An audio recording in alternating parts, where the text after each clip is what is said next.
Fear stops us from achieving our true greatness. Are you a professional woman who is feeling stuck, unmotivated, or burned out? Are you worried about your wellness? Are you letting fear stop you from crushing your goals? If you answered yes to any or all of these, then this is the podcast for you. Dr. Charmaine Gregory, night shift emergency physician, burnout thriver, and wellness champion, along with everyday heroes just like you, will explore how to face fear in our lives and emerge victoriously. Hey, thanks for checking out this episode. Be sure to click the subscribe button and the notification bell so that you get notified when the next video comes out. It only takes 2 seconds to make 2 clicks. So let's do it. Let's get back to the video. Hello, Fearless Freedom Tribe. This is Dr. G. Welcome to another exciting week of the Fearless Freedom with Dr. G podcast.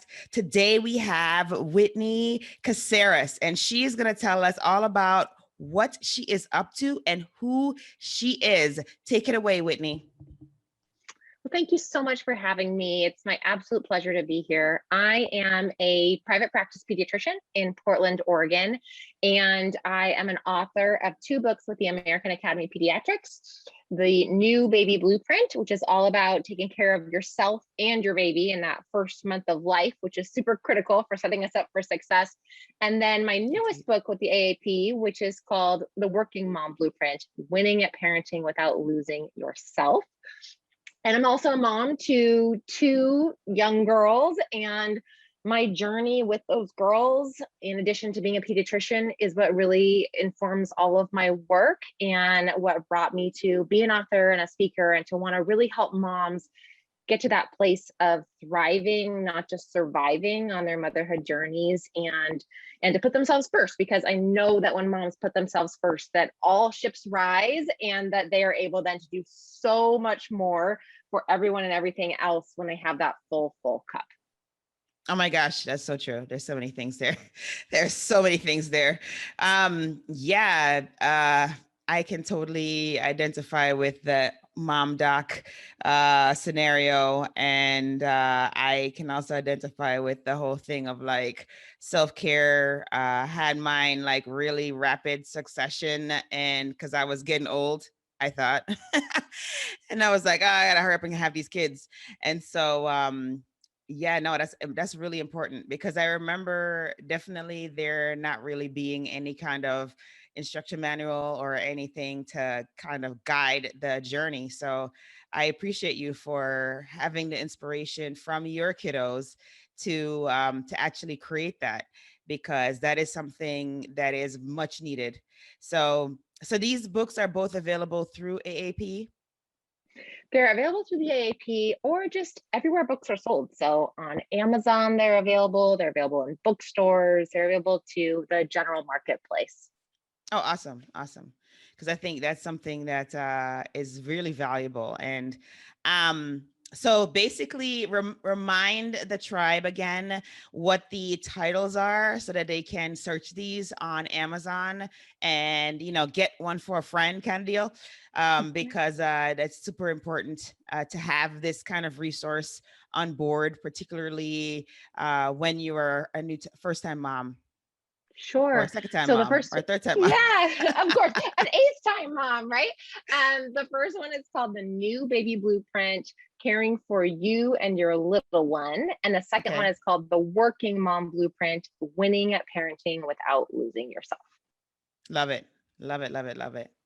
Yeah, no, thank you for the work, because I tell you, it's like I was saying before, much needed. And it's funny because we tend to have a very interesting point of view as physician moms, because like we tend to think like, okay, we were able to accomplish things. We were able to kind of navigate some pretty dusky waters with the med school thing. And, we always feel like a lot of us are, I guess, type A, I don't know. So a lot of us are like this, and, we really feel like we're always have to overachieve in every single thing that we do. And so when it comes to parenting, it's like parenting is kind of like I don't want to say Pandora's box. Maybe I'll say it is an abyss, right? So it's like this abyss, and there isn't really like, there is some stuff that's known because you have kind of like anecdotal experiences, right? Your own experiences of what parenting is like from your parents. And then you have maybe what you see, kind of the surface things that you see in society. Because really, most of the times that you see things, people aren't telling you the truth. Like they aren't telling you like really what happens. They don't tell you that, the kids are like screaming in the background. Well, mine are asleep now. That's why you don't hear them. But like in general, they don't tell you that, they're like, they're asleep, they're at loggerheads often, particularly if they're close in age, and nobody tells you all that stuff, right? So Mhm. it is just so different. It's not something that is structured and planned like medical school is, or residency is even, or even your practice, because I mean, there are things that you're going to see. Well, for my case, I never know what I'm going to see, but in general, you have some expectation of what you could see then, and once you have that thing presented to you, you can go through some steps. If you've never encountered it, you can go through some steps that will help you to overcome that particular situation. But in parenting, that's really not available because every child is different. Every like every personality related to your child is different, and the way that they perceive direction, the way that they perceive discipline can be quite different, and the way that they learn things can be different. So it is just like I said, an abyss, and so it's hard to have control over that. And as a person who is used to having control, it's very difficult. So for all you type A moms out there, I think you probably need to get this book. Well, I think the word you used, control, that really is it, right? As most of us who went into medicine, most of us who are type A people, you know, you went into it because you like that feeling of control. You like that feeling of things being algorithmic. Maybe it's not that there's nothing that you haven't encountered before, but you know exactly what to do in that situation because you've done the training or you've seen something similar, or you've been trained almost in a militaristic type of way in medical school and in residency. When this happens, you do this. When this happens, you do this. If you don't know the answer, this is what you do. And so you feel like you have an algorithm that you follow. And then if you come to the end of your algorithm, there's another specialist that you go to, another place that you send these people. And in my motherhood experience, I thought that it would be the same way. And when I had my first daughter, she was a kid who just didn't follow the book exactly. I was the expert. Like I read all the parenting books. I had done all the training. I told other people, like, of course, sleep training. What's the big deal? Just like get it together. Yep. I know I looked on them with judgment before I had kids because I thought you're just not working hard enough. If you just put in more effort, it would work out for you. It's your fault, basically, that your kid is not falling in line. And then my kid just never fell in line. And she still is not 100% in line. And I could do my absolute best for her every single day. And I do try to do my best. I could provide as many supports as possible for her and for me and for my other daughter and for my husband all day, every day. And there still will be moments that I cannot control her behavior, her reactions, what happens, and that I have to let some things go. And that is scary. We're here to talk about fear. That's scary. When I have been at my deepest, darkest times with my daughter, it really has been fear that has brought me there, because it has been about this worry that she'll grow up to be a juvenile delinquent. It's about this worry that other people will see me as a parent and think that I'm a horrible parent and say, God. Like, why should we listen to you anymore? Because clearly you're doing it wrong. Oh my goodness. It's about fear that I'll mess up my other kid based off the things we're trying to do with the one who needs the most help, and that we can't do kind of like by the book things every single time. And so fear really drove me for such a long time and continues to be an enemy for me, fear and worry and shame. And the more that I have decided, the fear never serves me. There are moments that I have to just accept the fact that I have fear and accept the emotion that comes with it. But usually I have to get down a little deeper to why am I so afraid?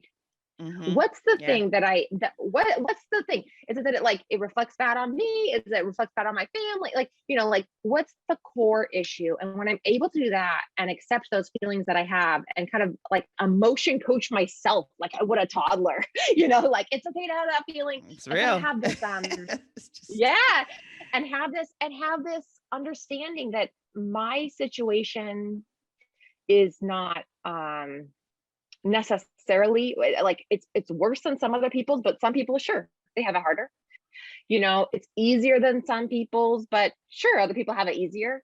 That my struggles with my kiddo and with my family that we've gone through, they're just as valid as other people's. They're just different than other people's. But that there's a world of other moms out there who are experiencing those exact same emotions, having those same fears, working through those same types of problems. That is where I found relief and release and a path forward to actually making it manageable and to making it so that we have beautiful moments of peace and satisfaction and wholeness in our family, even amidst some of the waves that still come crashing down for us. That's beautifully put, because I'm telling you, as you're saying that, I'm like, wow, yep, can relate to that, because it's just it is so unpredictable. And, it's interesting because, you have your child, and I call them cherubs. You have your cherub and you're at the hospital. Like I remember at the time when we had our first one, yeah, I'm older now. So, but I was older then, I guess. And we're at the hospital and my husband and I are we're happy and everything. We're like, oh, this is so awesome. And then, the little guy, he's not so little now. He's like 5'8" now, but back then he was 7 pounds or something. And, he's in there and he's wearing the baggy diaper thing. And he's all, shriveled up because he just came out and, we're looking at him and we're like, all right, okay, now what? Are they gonna tell us what to do, right?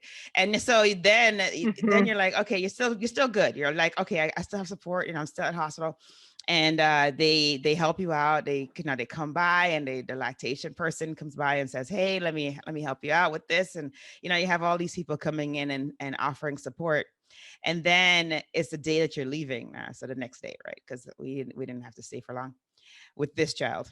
And so then we ended up getting ready to go, and we put him in the car seat. And, of course, the car seat is ginormous because it's the one that goes from 0 to 4 years old or something. But then you have the thing that you put in there to make it fit them because they're so tiny. So we get them all packed up in this thing, and, they're like, okay, we'll check your car seat. They come by to check the car seat. We're like, all right, yay, the final check, make sure we're safe because we don't want anything to happen to our little guy before we get home, et cetera, et cetera. And then as we're walking out of the hospital and, we're walking towards the car and we're still kind of happy. But then that overwhelming feeling of trepidation just overwhelms us. And we're like, oh, there's not going to be anybody at home to help us. We're on our own. This is it. And no, I mean, I am with you because I remember reading all the books and everything. And I remember getting ready, thinking, we're going to do all this stuff to kind of get him situated. Cause, I still work nights in the emergency department at this time. And I'm still I have to get this kid in shape. Well, not I, but we had to get this kid in shape so that when I go back to work in 12 weeks or whatever it was, he would not be killing dad, right? He wouldn't be doing all these things to cause dad has to go to daytime work, so he can't really be, up all night. And I mean, it was just something else. So we went home, we were like eyes wide open, kind of bug-eyed, like, all right, we have this human now, and like we have this human for like the rest of this human's life. What do we do? Like, what if we break him? Mhm. Like, what are we gonna do here? And so, I tell people when they ask me, like, so what's motherhood like? I'm like, look, I'm just going to let you know that no matter what you read, no matter what you see on Instagram or whatever, your kid is probably going to break all the rules. So it is literally, you just come to grips with the fact that, number one, you have zero control. You have to just do the very best that you can do. And the next thing is, you're not going to break them. No matter what you think, you're not going to break them, and they're going to be just fine. And so nobody ever told me that. Nobody told me that. And nobody Mhm. told me that the first 3 months were actually going to be like HE double hockey sticks. Nobody told me that. Yeah, Nobody told yeah, me the no. first 3 months would be horrible. And I mean, not horrible in the sense of like, you're happy that your baby is here, but it's like you get no sleep. And if your kid is not a kid, and for this kid, like it took him a little bit of time to start gaining weight. So there was that worry. Oh my God, I'm a horrible mom. My kid's not gaining weight. My milk is not coming in enough. So now I got to give my kid formula. I fail as a mom. Like all these ridiculous things, right? And Mhm. so nobody tells you that stuff is totally normal. Like some kids, your milk will come right in. They'll be amazing feeders. And other kids, they need a little bit of a boost until things happen. And some kids gain weight right away. Other kids, it takes them maybe like a week. You're not killing them. There's nothing wrong. I mean, if there are some situations where, it has to be checked out to make sure there's Sure. not like pyloric stenosis or something like that. But, like there's like, in general, they're going to be okay, but nobody Yeah. tells you that, right? And so you Yeah, you yeah, go yeah. in you go into this thing totally blindsided, and you go through all the emotions of like rejection, disappointment, inadequacy. You go through all of these things because in the public eye, what you see is these moms who are like giving birth, and then they pop the baby out and they have like flat stomachs again. Like you're already feeling like, Yeah. some kind of way about the pregnancy. You just got off your endorphin high of 9 months. Now like there's no more like long flowing hair or beautifully glowing skin, and now you're like up with no sleep, and baby is needing all Mhm. your attention, and you don't even have time to brush your teeth or take a shower. If you do, then it's a great day. Like, and then this goes on for the 3 months, and baby does nothing to respond to you. Like there is no smile, there's no Yeah. nothing. But it's really weird how nature works though, because just when you feel like you're at your breaking point, which I really believe is, each one of my children was right about 3 months. That's why I said the first 3 months are rough, right? So if you go into it realizing that it's not as bad, but I had no clue. So the first time it was really bad. The second and third time I was like, okay, I know to expect this. But it's just when you start to feel like I just can't do this anymore. The baby turns around and the baby's like flashing you the most amazing, gummy, wide smile. And it just makes you just go, oh my God, I love you.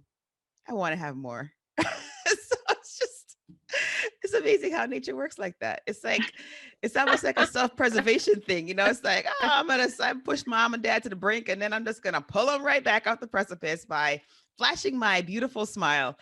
So I just think we don't talk about that. And I feel like we do moms a disservice. We do parents a disservice because the dads are very involved as well. I mean, so it's like we do parents a disservice by not telling them that it's rough in the beginning, but it gets better.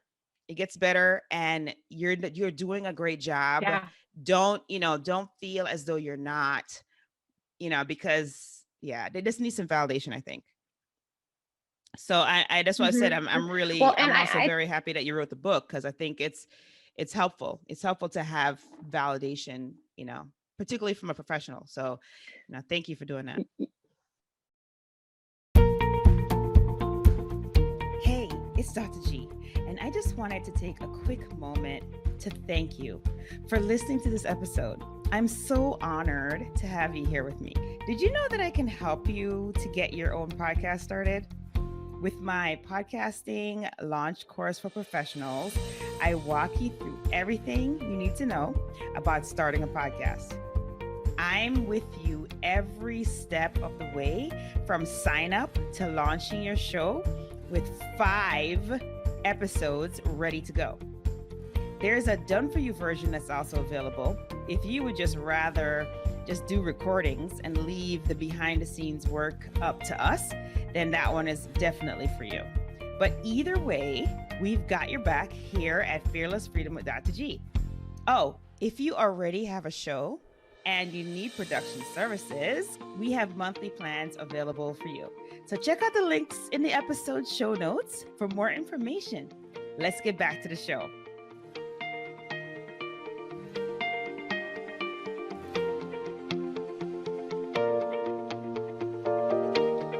Yeah. And I think, it's funny, right? Like if someone had told me before I had my first child, it's going to be hard, I go, maybe for you, probably not for me, I mean, I think a lot of people feel that way. Like when I meet with them, because I do prenatal visits with moms and dads in my office. And when I was earlier on in my career, I used to spend a lot of time saying, I just want to let you know it's going to be rough and like your life's going to change or whatever, kind of like this like doom and gloom. And like, I'm sorry to break it to you, but it's going to be difficult. And like, they look at me with these faces like, okay, like A, what am I supposed to do with that? And like B, I don't think you're right. I mean, really their face looked like I don't think you're right.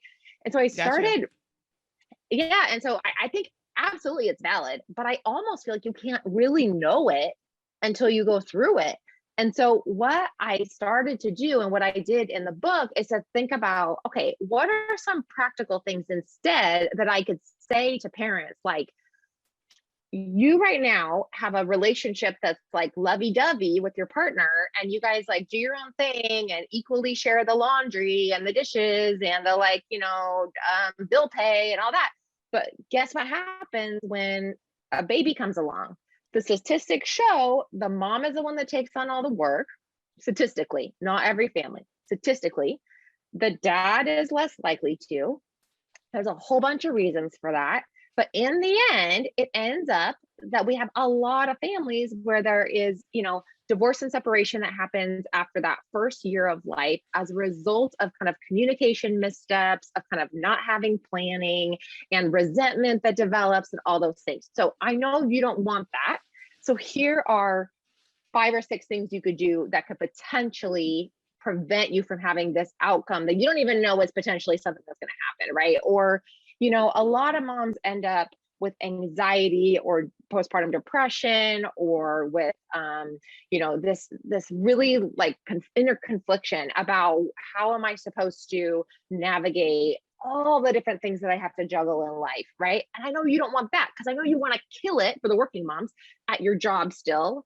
And you want to kill it with your kids. You want to be having a connection and loving them and not wishing that they would like go play with something else while you're getting things done, right? So, okay, let me give you like 5 or 6 tips about that. So that way, again, you can kind of head off this very real problem that most moms have, but that you don't see because you've never been down this road before like I have, and that I didn't see. And the piece about the partners, probably the most important advice that I give people is about developing a system of communication that includes compassionate assertiveness. So this like understanding what the other partner, where they're coming from, but then also showing up for yourself in your language. And there's a lot of great resources around that. Dividing up the tasks and responsibilities you have in your house according to a business model. Like, what would you do if you were on a business team with this person? You would not go, I'm sure both of us will handle it. You would very, very specifically, say, okay, this is on your list. This is on my list. These things we don't care about at all. So it's on nobody's list, but one person has to be the owner of each task and responsibility. And then we talk about this idea of like having meetings, regular times where you come together, where you talk about what's working well and what's not working well. So then you can figure it out, again, like a business, right? In a very non-sexy way that allows you to have some equity within your house. And then in terms of the career and the personal life things, and really deciding how you're going to manage all of the balls that you have to juggle, deciding, and this is from Denise Hamilton, one of my favorite people, who is the founder and CEO of Watch Her Work. She talks about this idea of some of the balls that you juggle are rubber, right? Laundry, your dishes, camp signups, your nails and your hair, right? Those are like rubber balls that you juggle all the time.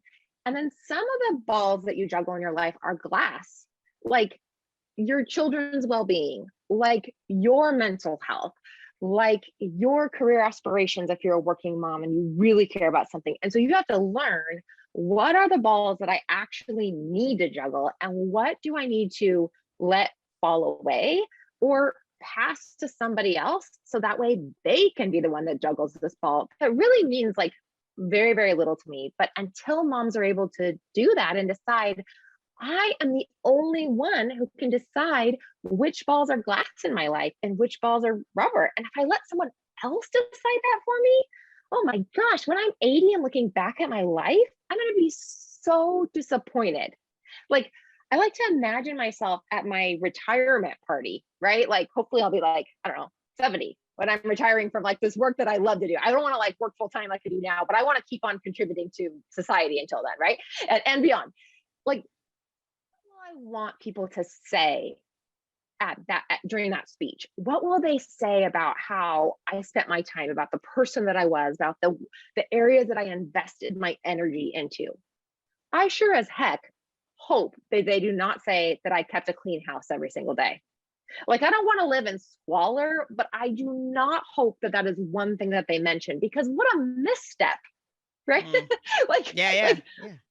How superfluous is that? And so those are really the main areas that I focus on for moms when they're starting out, and partners when they're starting out, because before you have kids, all the rubber balls, it doesn't really matter because you got all the time in the world for all those rubber balls. But once you become a parent, you absolutely do not. Oh my gosh, so much truth. It's like truth bomb after truth bomb after truth bomb. I really love the analogy of the glass versus rubber balls, though. I think that's that is very telling of what really is important. And what we think is important before we have children. So it's always a little funny. And I love that you mentioned that, the things that you do change, because like, for example, I mean, for us, like, we were two professionals, we had means, and so we were like traveling everywhere and doing all the stuff, and, we'd go out to eat, and, or we'd make meals in, and, we'd have friends over. Like, it was very much the carefree lifestyle, right? And then we had the little guy. And then it was like, oh, wait, how are we going to fit him into our life? This is crazy. It took some adapting to, change things around. Like, we definitely did. I mean, we continued to travel, and we just did it with more stuff with us. Like, we traveled with the baby yarn, and we traveled with the travel crib, and, all the stuff that we needed in order for us to travel. But, it was just like, it takes a little bit of, adjustment, and it does take some forethought. So I love that you have them go through that exercise, because I think it is indeed very valuable. I mean, it's always really easy to say, oh, it's going to be tough, because it's tough, but it is very useful to say, it is tough, but here is a framework that you can utilize to help you to overcome the difficulty. And so thank you for putting that together and having that available through your book and through your sessions, because I feel like that's really, really, really important. And that's really what, young parents need. right? Or all parents or Mhm. however, I don't want to say old, Yeah, but all parents. Yep. I kind of felt like all parents. There you go. Because I kind of felt we always joke about the fact that when I started having children, I was not a advanced maternal age person. But then by the time I got to my last one, I was. And I would always be Mhm. like saying something about that to my OB because he was a friend of mine. And I would just be like joking, like, stop putting that AGA thing on my on my chart or AMA or whatever it is on my chart because I'm not old, I just got started a little bit later than everybody else because I was in school in residency and all the stuff. Yeah. So but yeah, no, that's really awesome that what you're putting forward and the framework is such that it is something that they can utilize no matter what the situation is, right? So they're gonna come into parenting with a game plan, which is a lot. There's a lot to be said about that because most of the time people don't go in with a game plan. I know we sure didn't. We thought we had one, but Mhm. then Mhm. my son, like my husband did a really great job going to daddy boot camp. So the hospital where we lived had a really awesome program for moms and for dads. I actually think the dad one was better than the mom one. I don't know why, but my husband had come out with some skills that I didn't seem to have at the end of it. And he learned how to swaddle and all these things. And so, he was ready. He was like, he had a little my sister-in-law made a little tube belt for him that had like Oh, the cute. Desitin and all the stuff like on the tool belt, kind of like his successful belt for changing the kid, right? And so he Mhm. was like all set, all ready to go. And so, our son, when we brought him home, like all the kids, when we brought them home, they went right into the crib. So like they slept in their own room. And so Mhm. basically, we put the little guy down. We had him all swaddled tight because my husband had learned a skill, and he was like really was practicing on all of the teddy bears in the house, and he was like ready, So he swaddled my son up like really, really tightly and put him in the crib, and we're like, okay, we're good, like we got this, right? All excited. And Mhm. so we're listening to the baby monitor, and then we kind of hear like rustling noises, and we're like, what in the world? So we just go in there and we're kind of quietly watching the guy. We're at the door, and that little guy is like, he's like shimmying himself, and people can't see, but like he's shimmying, and shimmying. And I mean, he does this for a good like several minutes, and he's like shimmying and shimmying and shimmying and shimmying. And then he finally like breaks an arm loose, like, and he's like victorious, and he's like, pow, I have an arm loose. And then he gets the other arm loose, and then he winds up and starts crying. We were just like, what Mhm. in the world? We did all that training to make sure we could swaddle this guy so he could have a very joyous fourth trimester. And he comes home day one and he gets out of the swaddle. What are we going to do now? How dare him? Yeah, Yeah. this is not right. This guy needs to like stick to the rule book here, because we're gonna have a tough Mhm. road to hoe if he keeps doing this. So it's just Mhm. parenting is fun. I mean, the unpredictability of it, the challenges that you face during it, everything really comes down to a fun situation. And it's just really incredible to watch them grow and become human beings that are going to be contributing to society. It's and when Yeah. so when you said that you were worried about your kid, and you just didn't want it, like your job was to make sure that she didn't become a juvenile delinquent. It's like this is like every parent's like modus operandi, right? So because you're just like, oh my gosh, they're Totally. not listening to me, this kid is not Yeah. disciplined. Like I wasn't like that when I was a kid, right? And I just don't Yep. want my kid to be like, I don't want anybody to show up at the doorstep, people in officers uniforms showing up at the doorstep talking about, is this your kid, ma'am? Like we're Yep. gonna take him down to the station, so we really don't want that for our children. We want our children to be good citizens and to contribute to society in a positive way. And so when they do things that we think are not really conducive to that particular path, it makes us really nervous and really fearful. I know for us for sure. And so it's just funny that that feeling that you had is a very universal feeling. because we really do believe that our job is to make sure that our children end up with a good outcome, right? And have the best chance for success in our world. And so it was just funny when you said that. I was like, oh my God, we totally feel the same way. Yeah, well, and what I've learned over time is that it's a long game. Yes. Like, yes, I don't want my kids to be like swearing at me and like threatening to kill me or something right now. But beyond that, like, about where they're going to be when they're 35. It's not where they are right now. So a lot of it is about teaching them lagging skills. It's about moving them along incrementally. It's about long-term goals for resilience as opposed to short-term goals for immediate responsiveness to exactly what I'm asking them to do. It's about teaching them those bigger skills like problem solving and creativity and kindness to their peers, and figuring it out when they have a bad outcome with a friend on the playground, right? As opposed to fixing it for them right now, or making it so that they appease everyone right now so that there's peace every single moment for them in their lives, or that I fill their lives with activities right now and like stimulation. So a lot of it is about that, is about keeping perspective of, as parents, our job is to provide opportunities to nurture those positive instincts that we all have as human beings, to have compassion and altruism and to be hardworking.